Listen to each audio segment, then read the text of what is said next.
Welcome back to my channel. ആദ്യമായി channel കാണുന്നവർ subscribe ചെയ്ത് ബെല്ലൈക്കൺ പ്രസ് ചെയ്ത് ഓൾ എന്നുള്ളൊരു ഓപ്ഷൻ കൊടുക്കണേ.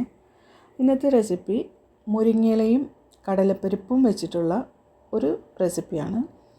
കടലപ്പരിപ്പ് വേവിച്ച് വെച്ചിട്ടുണ്ട് ഞാനിവിടെ.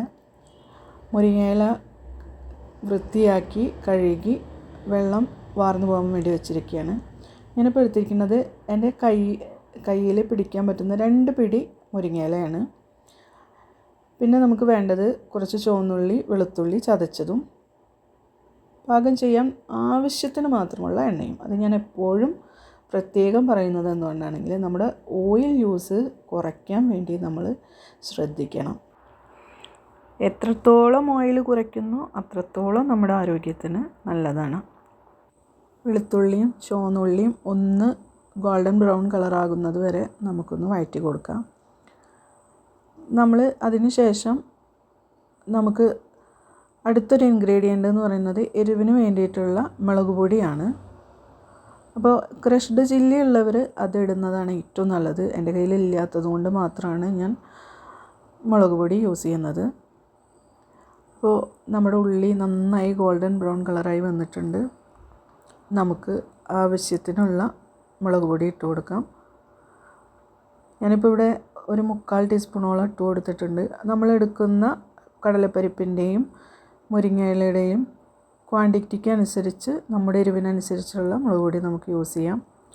അത് നന്നായി ഒന്ന് മൂത്ത് വരുന്ന സമയത്ത് നമ്മൾ വേവിച്ച് വെച്ചിരിക്കുന്ന കടലപ്പരിപ്പ് അതിലേക്ക് ഇട്ട് കൊടുക്കുക. ഞാനിവിടെ കടലപ്പരിപ്പ് വളരെ കുറച്ച് വെള്ളത്തിലാണ് വേവിച്ചെടുത്തിട്ടുള്ളത്. അതുകൊണ്ട് ഞാൻ അതിലെ വെള്ളം കളഞ്ഞിട്ടില്ല. ആ ഒരു വാട്ടർ കണ്ടൻറ്റ് അതിൽ ഉണ്ടായിരിക്കണം. ഇനി നമുക്ക് മുരിങ്ങയില ഇട്ട് കൊടുക്കാം.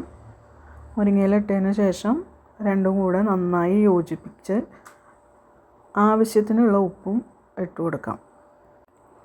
നമ്മൾ ഈ പരിപ്പ് വർഗ്ഗങ്ങളൊക്കെ വേവിക്കുന്ന സമയത്ത് ആവശ്യത്തിന് മാത്രം വെള്ളം വെച്ച് വേവിച്ച് കഴിഞ്ഞാൽ അതിൻ്റെ വെള്ളം നമുക്ക് ഊറ്റിക്കളയേണ്ടി വരില്ല. അതിൽ നമ്മൾ വെള്ളം ഊറ്റിക്കളയുന്ന സമയത്ത് അതിലടങ്ങിയിരിക്കുന്ന എല്ലാ പോഷകങ്ങളും നഷ്ടപ്പെടുകയാണ് ചെയ്യുന്നത്. അപ്പോൾ അത് നിങ്ങൾ ശ്രദ്ധിക്കുക. ഇനി ആവശ്യത്തിനുള്ള ഉപ്പ് ഇട്ട് കൊടുക്കാം. നമ്മുടെ അളവിനുള്ള ഒരു ഉപ്പ് ഇട്ട് കൊടുത്തതിന് ശേഷം നന്നായി ഇളക്കി ഒരു 3-4 മിനിറ്റ് അടച്ച് വെച്ച് വേവിക്കാം. മുരിങ്ങയില മാത്രമാണ് നമുക്കിതിലൊന്ന് വെന്ത് കിട്ടാനുള്ളൂ. കടലപ്പരിപ്പ് ഓൾറെഡി വെന്തിട്ടുള്ളതാണ്. അപ്പോൾ ഒരു 3-4 മിനിറ്റ് വളരെ ലോ ഫ്ലെയിമിൽ വെച്ചിട്ട് നമുക്കൊന്ന് വേവിച്ചെടുക്കാം. കടലപ്പരിപ്പ് മുരിങ്ങയിലയും രണ്ടും ഒരുപാട് പോഷക ഗുണങ്ങളുള്ളതാണ്. കടലപ്പരിപ്പിൽ ഒരുപാട് പ്രോട്ടീൻ കണ്ടൻ്റ് ഉണ്ട്. മുരിങ്ങയില പിന്നെ എല്ലാവർക്കും അറിയാവുന്നതുപോലെ വളരെ ഹെൽത്ത് ബെനിഫിറ്റ്സ് ഉള്ള ഒരു ഐറ്റം തന്നെയാണ്.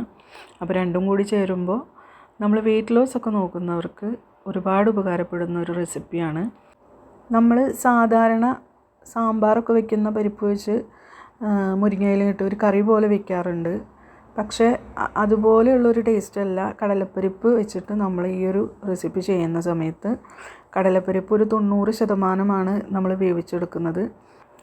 അതുകൊണ്ട് തന്നെ മുരിങ്ങയിലയും ഈ കടലപ്പരിപ്പും നല്ലൊരു കോമ്പിനേഷനാണ്.